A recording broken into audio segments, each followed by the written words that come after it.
세계는 넓고 이슈는 많다. 우리의 시야를 국제적으로 넓혀보겠습니다. 국내 뉴스, 국제 이슈 다 덤벼라. 지금은 글로벌 시대.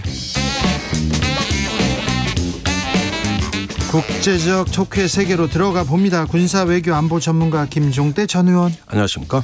세계적인 평론 스케일 임상훈 인문결 연구소장, 어서 오세요. 안녕하십니까. 네.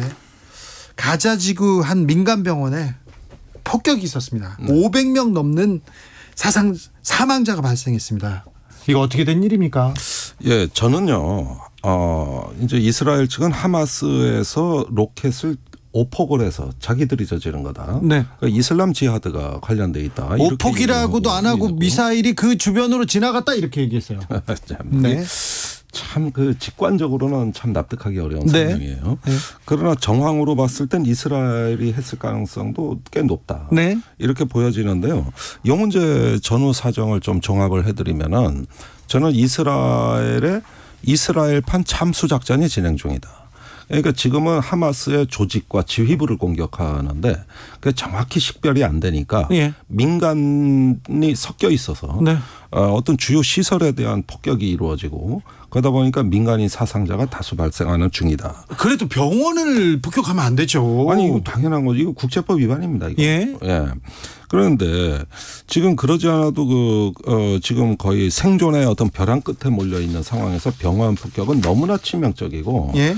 이 사건 하나가 중동 정세를 다 바꿔놨습니다. 그래요? 예. 바이든 대통령이 어제 그 이스라엘로 출발하기 전에 요르단, 사우디 등과 그 이제 사자회담 한다고 팔레스타인 수반과 네. 네. 이렇게 정상회담이 추가로 예정돼 있었는데 요 3개국이 전부 취소했고 네. 예, 지금 그 이 500명이 사망한 병원의 폭격에 대해서 사실은 아랍 전체가 지금은 상당히 이스라엘의 어떤 책임론을 묻겠다는 분위기거든요. 네. 그러니까 그 후견인인 이 미국까지도 네. 올 거 없다 가라 이러는데 아니 아랍의 국가들이 미국 대통령 온다 그러는데 문전막대하는 건 전 처음 봤어요. 처음입니까? 그것도 합의된 정상회담을. 네. 이게 얼마나 큰 사건인가가 드러나는 거예요. 사실 그 바이든 대통령이 비행기 타기 직전에 이 소식을 들었단 말이에요. 비행기 타고 갔습니다. 지금 도착했습니다. 그렇죠. 지금 이스라엘에. 그렇죠. 근데 이 사실을 이제 들은 것이 그렇다는 이야기인데 말씀하신 것처럼 의원님 말씀하신 것처럼 이스라엘 네타냐후 총리뿐만 아니라 주변국들 정상들 다 만나기로 약속되어 있는데 이 사건이 펑 터지면서 다 취소된다. 그 이야기를 듣고 비행기를 탔단 말이죠. 네. 좀 속되게 얘기해서 진짜 X망신 당한 겁니다. 그 바이든 대통령 입장에서는 네. 이런 상황까지 초래하게 된 것. 물론 이제 아까 지적하신 것처럼 그 이스라엘은 공식적으로는 아직까지 부인하고 있죠. 지금 조 바이든 대통령도 이스라엘의 입장을 이렇게 지지한다. 그 병원 폭발은 다른 팀이 한 것 같다면서 일단 이스라엘의 주장을 지지하고 나섰습니다. 예.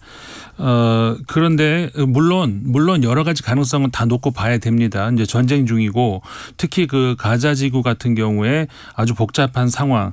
그러니까 지금 하마스가 지금 이 무리한 그 비합리적인 그리고 자살 행위에 가까운 그런 이제 지난 7일 공격을 테러가 있었습니다.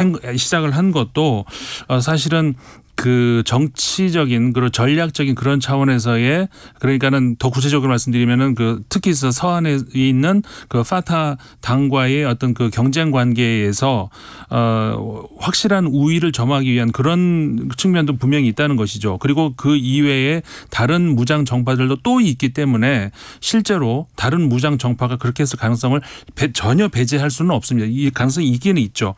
그런데 현재까지는 일단 그 이스라엘의 공격이 지금 아주 그냥 그 어마어마한 그 미사일 공격을 하고 있기 때문에 그 가능성 역시 또 굉장히 높다는 것인데 만약에 이게 정말 그 이스라엘에 의한 그건 조사하면 나오겠죠. 그 공격으로 밝혀지면은 이거는 전쟁 범죄에 해당되는 것이죠. 이건 심각한 그러니까 처음에 하마스의 공격이 거의 준하는 그런 거의 가자 지구에서 지금 유일하게 부상자를 치료할 수 있는 그 딱 하나 남은 병원이 거기를 공격을 했다는 거는 그래요? 이거는 보통 심각한 전쟁 범죄가 아니거든요.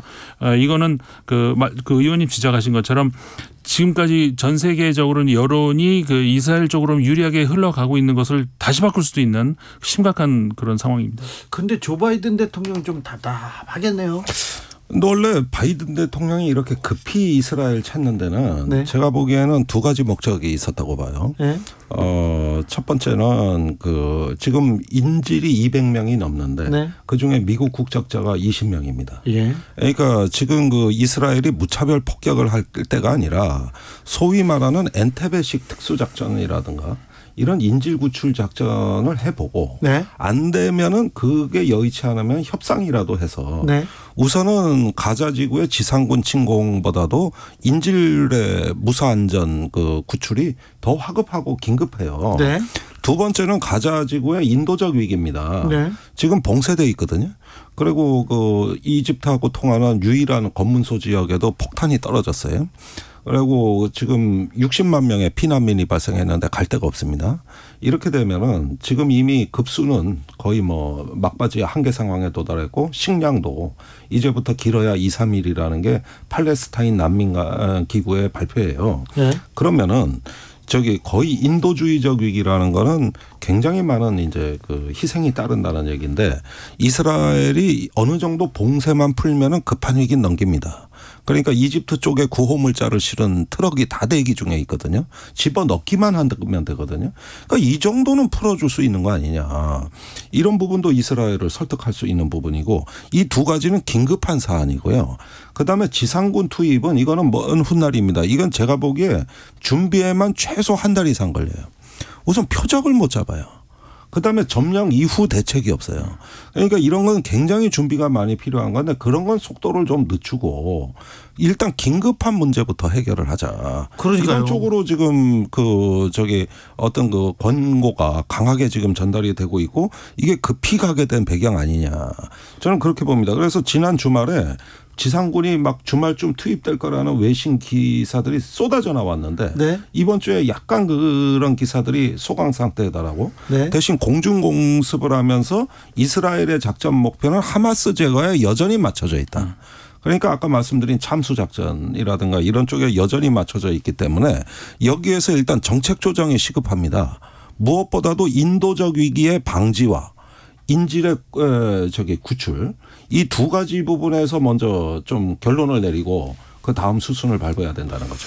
지금 이렇게 좀 전쟁 상황에서 심각한 상황에서 시진핑 중국 국가주석과 푸틴 러시아 대통령이 만났어요. 예, 7개월 만이죠. 예. 올 3월인가 그때 만나고 이제 지금 7개월 만에 다시 중국, 러시아 두 정상이 만난 건데 1대1로 사업 이제 관련해서 이제 그런 행사 있고 이제 그런 것을 통해서 이제 만나게 된 건데 딱 이 공교롭게 지금 이번 이스라엘 팔레스타인 사태 그 사태에서 어떻게 보면 전 세계적으로 이제 당사자 국가가 있고 중재자 국가가 있죠. 중재자 국가라고 했을 때 그러니까 가장 대표적으로 미국하고 중국, 러시아를 둘 수가 있는데 중국, 러시아가 어쨌든 안보리에서 지금까지를 봐도 이제 항상 같은 입장에서의 위치를 항상 점해왔고 그렇기 때문에 이번 사태와 관련해서 이제 어떻게든 이야기가 나오겠죠.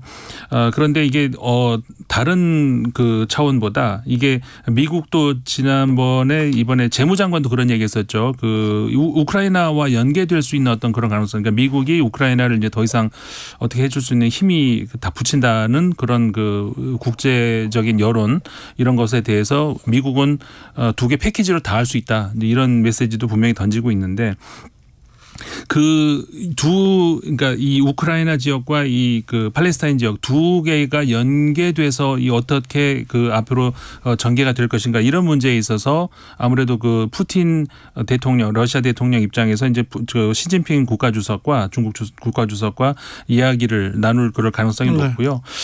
시진핑 그러니까 중국 입장은 이스라엘이 지금 인도적 차원에서의 금도를 넘었다라는 입장이기 때문에 어떤 미국과 다른 목소리를 두 정상이 만나서 이제 조율을 할 그런 가능성이 높죠. 네, 이런 상황에서 러시아 외무부 장관은 북한에 왔습니다. 네. 그러니까 지금 저는 이 오히려 중동 사태가 예. 지금 국제정치 판을 바꾸는 어떤 사실상 촉진자 역할을 네. 하고 있다고 보거든요. 네, 긴박하게 움직입니다. 그렇습니다. 사실 중국 러시아가 유엔 안보리에 그 전쟁을 멈추자는 안보리 결의안을 제안을 했는데 서방에서 거부했어요. 이번에는요. 예, 그건 왜냐하면 하마스라는 구체적 범죄자를 명시하지 않았기 때문에. 네. 그러니까 그냥 평화를 외치는데 이건 있을 수 없다는 것이죠. 그런데 만약에 이스라엘의 전쟁 범죄도 따라서 높아진다면은 중국 러시아 쪽으로 판이 기울어질 가능성이 충분히 있는 거거든요. 예. 그러다 보면은 저기 중국 같은 경우는 이미 중동 특사 파견을 지금 발표했기 때문에 네. 이제 그 미국의 리더십이 통하지 않는 이런 어떤 공백이 발견되는데 파고들 기회를 노릴 겁니다. 그리고 사실은 중동에 이미 많은 외교적 자산을 구축해 놨고 또 중국의 1대1로 자체가 네. 여기 이집트를 통해 유럽으로 가는 해상 실크로드가 다 그 관련이 돼 있어요. 예. 그러니까 이런 면에서 이제 때마침 1대1로 포럼이 열리고 있다고 하지만은 그것도 중동 정세와 연결지어서 더 전략적으로 강화할 필요가 있다. 이런 점에서 보면은 지금은 그야말로 미국의 힘이 약화된 틈에서 세계의 중재국 지분 경쟁입니다. 네. 지금 왜 이렇게 중재자들이 많습니까? 아니 뭐 심지어 카타르, 튀르키예, 뭐 이집트, 네. 뭐 전부 다 중재자라는 거예요, 자기들이. 거기에 이제 중국이 뛰어드는 거거든요. 네. 그러니까 외교에서는요, 군사적으로는 이게 확전이 안 됐지만 외교는 세계 대전입니다. 네. 외교적으로는 이미 확전을 넘어가지고 세계 대전이 일어난 거고 네. 단지 물리적 충돌만 국지적으로 제한되는데 이게 일촉즉발 상황인 거예요. 외교적으로 그 세계 대전을 하는 게 그나마 다행 아니겠어요? 그렇죠, 다행이죠. 네. 그나마 다행이죠. 예. 그런데요. 하마스가 이스라엘을 공격할 때 북한의 전술, 북한의 무기, 뭐 이렇게 훈련, 직간접적으로 많은 연계 상황이 보인다. 이런 보도가 외신에서도 나옵니다. 김종대 의원님.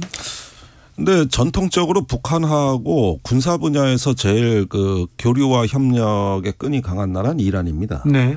그리고 헤즈볼라 쪽이에요. 이란을 통해서 헤즈볼라와 연결되는 거거든요. 아, 네. 그리고 이건 역사가 굉장히 오래됐습니다. 네네. 무기도 그리고 훈련 교관도 보내고 그랬잖아요. 그거는 불과 10년, 20년 전에 많이 쏟아진 뉴스인데 그 저기 헤즈볼라 군사 훈련에 북한 그 군인들이 목격이 됐다. 네. 이런 정보 보고가 많았죠. 예. 그다음에 80년대, 90년대는 아예 북한의 미사일, 그 스커드 계열의 미사일이 중동으로 수출되고 네. 이게 외화벌이의 큰 축을 구성하던 시절입니다. 네. 그러다 보니까 공교롭게도 이란하고 북한의 무기 체계가 유사합니다. 같은 원천 기술이에요. 구소련의 원천 기술을 사용하고요. 네. 이렇게 보면 군사 용어로 상호 운용성, 인터오퍼러빌리티라는 용어가 있죠. 네. 즉 그 무기 체계의 어떤 호환 내지는 상호 간의 어떤 그 저기 협력의 가성비가 높다는 얘기거든요. 예. 그런데 최근에 국제 제재가 촘촘하게 되니까 옛날 같이 많이 교류는 안 했을 거예요. 그러나 무기 재고라는 건 돌고 도는 겁니다. 이게 직접 헤즈볼라에 제공을 안 해도 레바논 같은 데는 그 무기 중개상이 관리하는 창고들이 되게 많아요. 무기 밀매업도 성행하고 있고요. 그래요? 그렇다면 북한이 관련돼 있다고 하는 걸 평가하기 어려운 게 최근에 와가지고 직접 팔았냐. 아니면은 어디서 그 무기 중개 그 블랙 마켓이라 그러지 않습니까? 네. 밀무역이 형성돼 있느냐 이런 점들은 좀 따져봐야 되는데 하여튼 북한은 여전히 무기에 있어 큰 손이다. 이건 분명하다는 거예요. 그렇죠. 그러니까 지금 의원님 정리해 주신 대로 일단 그 이란과 그 북한의 커넥션 이거는 우리가 이제 그 항수로 두고 봐야 되는 것이고요. 그다음에 이제 팔레스타인 같은 경우에 지금까지는 그 이스라엘과의 문제에 있어서 주변 아랍 국가들이 이 이스라엘과 수교를 하던 간에 어떤 정상적인 외교 관계를 맺는 데 있어서 이 팔레스타인과의 어떤 문제 해결 이걸 항상 이제 그 우선순위로 두지 않았습니까? 그런데 최근 몇 년 사이에 팔레스타인이 위기를 느끼고 있었다는 거. 그러니까는 이 점점 이 주변 국가들이 우리의 문제를 놓고 이제 직접 이스라엘과 이제 그 협상을 하려고 하는구나라는 그런 위기 의식을 저 팔레스타인이 특히 가자 지구가 이제 가지고 있었다는 것이 저 서한 지구보다 더 가자 지구에서 그러는 와중에 우리가 이제 예를 들어서 지류가 여러 개 있을 때 그 여기 틀어막고 저기 틀어막고 다 막으면은 결국 물이 흘러간 데는 딱 보이는 정해져 있는 거거든요. 지금 주변에 그 순위파 그 국가들 사우디아라비아, 아랍에미리트 그 등등 그 나라들이 점점 지금 좀 전에 말씀드린 것처럼 그 팔레스타인 문제에 있어서 조금씩 그 무게 중심을 점점 내려놓고 있는 그러면서 그 아브라함 협정도 그랬고 이스라엘과 직접 그 국교를 수교를 정상화하는 데 있어 가지고 팔레스타인 문제를 빼버리고 하려고 하는 그런 것들이 이제 보인단 말이죠. 물론 저 사우디아라비아 같은 아직까지 공식적으로는 아니다 이건 해결이 돼야 된다. 팔레스타인 문제 해결이 돼야 된다는 말을 하고 있지만 어쨌든 팔레스타인 입장에서 그렇게 보고 있다는 것이죠. 그렇기 때문에 팔레스타인은 아까 지류 이야기 말씀드린 것처럼 결국 통할 수 있는 거는 남은 데는 시아파밖에 없다는 거예요. 이란, 헤즈볼라 결국 그렇게 되면은 당연히 그 아까 말씀드렸던 그 항수로 놓고 있었던 이란과 북한과의 커넥션 이거 당연히 그 팔레스타인으로 연결될 수밖에 없는 것이죠. 그렇다면 우크라이나 전쟁은 또 어떻게 되는 거고요? 우크라이나 전쟁에서 큰 손도 또 북한입니다. 여기도요. 예. 지금 무기 러시아를 에다가 많이 보낸 것 같아요. 그러니까 열차와 컨테이너, 해상 컨테이너 지금 두 개로 화물 교환이 이루어지고 있는 것으로 보여져요. 분명히 여기서 어떤 무기가 갔는지 확인된 바가 없습니다. 그렇지만은 저도 최근에 계속 그 소식통한테 듣고 있는 소식은 지난 9월에 북러 정상회담 때 중요한 합의가 있었다. 비공개된 중요한 합의가 있었다. 이런 것들은 계속 지금 흘러나오고 있고 또 실제로 굉장히 교류가 활발해지고 장관이 오고. 그렇죠. 지금. 이런 부분에 있을 때 분명히 그 9월의 정상회담은 놀러 간 거 아니에요. 이건 분명한 사실이고. 엄청난 성과를 또 얻었을 거예요. 이거는 이제 객관적 현실이다. 그다음에 우리한테는 실존적 위협이다. 그다음에 우크라이나 전쟁의 전세 변화에 영향을 줄 만한 변수다. 그게 분명한 거예요. 그러니까 우리 안보 비용이 높아질 수 있는 겁니다. 앞으로. 그러니까 지금 북한이 의외로 이런 세계가 불타고 있는 시대. 거기서 실리를 챙기고 있어요. 시대. 이렇게 막 폭발하는 시대에는 북한이 의외 강한 변수라는 겁니다. 이게 중동과 유럽에서. 무기 강국이고. 그렇죠. 그러니까 이렇게 재래식 전쟁과 대규모 군대를 항시 전쟁의 대비 형태로 유지하고 있는 나라가 전 세계에 이제 거의 없습니다. 뭐 남북한이 거의 4, 5위 정도 되는 상황이란 말이에요. 그러니까 둘 다 공이 군사 강국이 돼 있는데 특히 북한은 그 재래식 전력의 양적 측면에서 질적인 측면보다는 양적인 측면에서 사실 대한민국보다는 앞서가거든요. 그래요? 네. 그러니까 이거는 전 세계에 폭력의 공급망이 재구성되는 거예요. 폭력의 공급망이 재구성되고 북한이 거기서 허브 역할로 지금 허브 국가로 가고 있다는 얘기가 되는 거죠. 어찌 보면 전쟁의 시대에 북한은 새로운 활로를 모색할 수 있는 기회이기도 해요. 그러니까 여기서 기회의 창문을 열고 그러면서 고립을 탈피하는 상승세를 탔다는 거죠. 그래요? 그런 부분에서 우리가 지금 중국, 러시아를 북한을 관리하는 외교적 자산에서 활용하지 못하는 이거야말로 뼈아픈 실책입니다. 그 손자병법의 제일 상책이 벌모와 벌교, 상대방의 의도, 모의를 분쇄하고 그다음에 주변과 관계를 고립시켜 끊어놓으라는 게 제일 그 상책이고 하책이 공성전이에요. 그런데 지금 제 상책이 사라지고 우리는 지금 무기를 앞세워 북한을 벌병 또는 공성을 하겠다는 상책만 안보 정책으로 해놨다고요. 무기로 힘으로 절대 그냥 누를 수만은 없어요. 하마스에서 보잖아요. 그러니까 이스라엘에서 보잖아요. 이스라엘이 무기가 없습니까? 정찰 자산이 없습니까? 그런데 이해를 못한 거죠. 인간에 대한 이해, 집단에 대한 어떤 정보가 부족했던 거죠. 그러니까 지금까지 우리가 여러 차례 말씀을 나눴지만은 이번 정부 들어서 이제 그 외교의 중심축을 한미일 그다음에 북중러 이렇게 갈라버린 것에 대해서 이번에도 얼마나 이런 그 하나의 그 잘못된 포석이 이런 그 외교적인 실패를 낳게 되는지 이게 또 한 번 보여주는 거거든요. 그 지금 김종대 의원님 지적하신 것처럼 북한을 관리하는 데 있어서 중요한 그 외교적인 그 어떻게 보면은 그 큰 바둑에서 말하는 뭐라고 합니까? 이게 포석을 잘못 가장 효과적인 수가 잃어버렸다는 거예요. 러시아가 그렇죠. 북한을 말리는 게 효과적으로 작용했잖아요. 아니, 정보 수집도 주로 지금 우회적으로 수집하는 방법밖에 없어요. 네. 북한을 보려면 중국으로 가야 됩니다. 그러니까 이런 점에서 지금 거의 외교가 단절되다시피 하는 이거는 대한민국 외교의 큰 손실입니다. 다만 이제 그 북한 변수를 이야기를 할 때 우리가 이제 하마스를 얘기하다 이제 북한까지 왔는데 이게 그러니까 한반도 안보 차원에서 우리가 이제 뭐 한국에서 좀 우려의 목소리가 나올 수 있는 이유는 북한의 어떤 영향력이 그쪽으로 흘러가는 것까지는 그런 대로 우리가 참겠는데 하마스의 어떤 그 영향력 예를 들어서 하마스의 어떤 전술 이런 것들이 북한으로 흘러들어가서 이게 북한이 써먹을 수 있는 뭐가 아니냐 이렇게 흘러갈 가능성 이것에 대해서 이제 우리 한반도 안보 차원에서는 우려가 나올 수밖에 없는 거거든요. 그래서 냉전 탈냉전 후에 이스라엘이 북한에 굉장히 접근했었어요. 그 이유가 하마스와 북한의 연결고리를 어떤 그 끊어놓거나 관리하기 위한 벌교의 차원에서 한때 이스라엘이 굉장히 북한에 관심을 가지고 접근했었거든요. 그리고 이란의 무기 체계가 북한하고 비슷하다 보니까 UAE가 한국을 끌어들인 거예요. 그래서 UAE의 그 대잠수함 작전이나 대공 작전을 갖다가 한국에 지금 요구하고 있는 상황 아닙니까? 그래서 이 윤석열 대통령이 UAE 가가지고 이란은 적이라고 했던 것이죠. 그 이란이 북한하고 비슷해 보였던 것이죠. 그러니까 그 말까지 나온 거예요. 이게 중동의 판이고 어쩌면 남북한의 냉전을 자칫하면 중동으로 수출하는 사태가 나타날 수도 있는 거예요. 여기서 만전을 기울여야 되는 게 우린 외교입니다. 미국도 헤매고 있고 우리 외교도 헤매고 있다 이런 평가가 계속 나옵니다.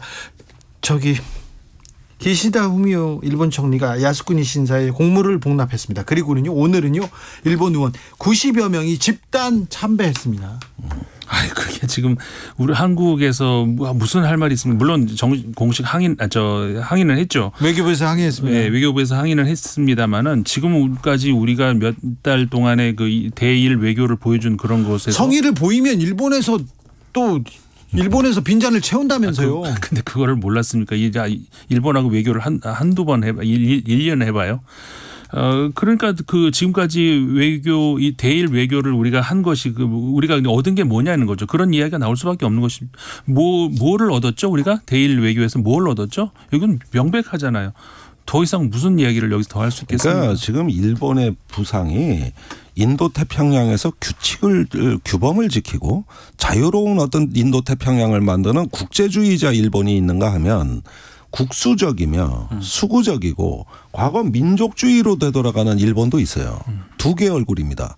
그러니까 일본하고 우리가 가까워지고 관계 정상화를 한다고 할 때 이런 어떤 국수적 일본은 조금 작게 만들고 보편적 일본은 크게 만드는 쪽으로 한국의 외교가 가야 되는데 무조건 정상화 이래 되면은 오히려 자기들은 한국의 양해를 받고 다 한다고 생각할 거예요. 그게 오히려 규칙과 규범이 아니라 민족주의 부활에 우리가 기여하는 게 되는 겁니다. 그게 바로 이런 야스쿠니 신사 참배 같은 거죠. 외교의 중요성 아무리 강조해도 지나치지 않습니다. 우크라이나 전쟁이 또 이스라엘 전쟁이 우리한테 이런 영향을 미칠 줄이야. 북한은 거기에서 또 이렇게 관여할 수 있을 줄이야. 계속 우리의 숙제로 남습니다. 우리의 외교 안보는 지금 제대로 가고 있는지 오늘도 잘 배웠습니다. 김종대 의원님, 임상훈 소장님 감사합니다. 고맙습니다. 주진우 라이브 여기서 물러갑니다. 선물 드릴게요.